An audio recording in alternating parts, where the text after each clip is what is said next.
সারসিনা দরবার শরীফ এই কিতাবটি অত্যন্ত জরুরি, আপনারা কিতাবটি সংগ্রহ করবেন। আলেম ওলামা যারা রয়েছেন, বিশেষ করে মসজিদের খতিব যারা আছেন, তাদের জন্য তালিমি জলসার স্মারক রাহবার নামে একটি কিতাব। এখানে প্রায় 28টি বিষয়ের উপরে কোরআন সুন্নাহর আলোকে গুরুত্বপূর্ণ দলিল ভিত্তিক আলোচনা এসেছে। আপনারা এই কিতাবটি সংগ্রহ করবেন। আর পাশাপাশি আমরা সবাই সারসিনা দরবারকে ভালোবাসি। কে ভাইরা ভালোবাসেন? কে কে ভালোবাসেন? হাত তুলে দেখুন। নারায়ে তাকবীর। মরহুম হযরত পীর সাহেব হুজুরুল্লাহ বলতেন, বর্তমান হুজুরও যেটা বলেন, যে সারসিনা দরবার হলো আমাদের বাড়ি। এই সারসিনা দরবার আমাদের বাড়ি, এটা কি আমরা মানি? কে এই দরবার আমাদের বাড়ি, এটা মানি আমরা? কি আমাদের এই দরবার প্রতি দাবি আছে না নাই? কার কার আছে দেখি তো। নারায়ে তাকবীর। এই বাড়িটা সাজানোর দায়িত্ব কাদের? কে কথা কান না?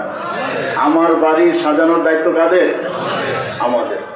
এই জন্য মরহুম হযরত পীর সাহেব হুজুরুল্লাহ রহমাতুল্লাহ আলাইহির স্বপ্ন, যে স্বপ্নটা ছিল নেসাউদ্দিন আহমদ রহমাতুল্লাহ, আবু জামা সালেহ রহমাতুল্লাহ আলাইহ,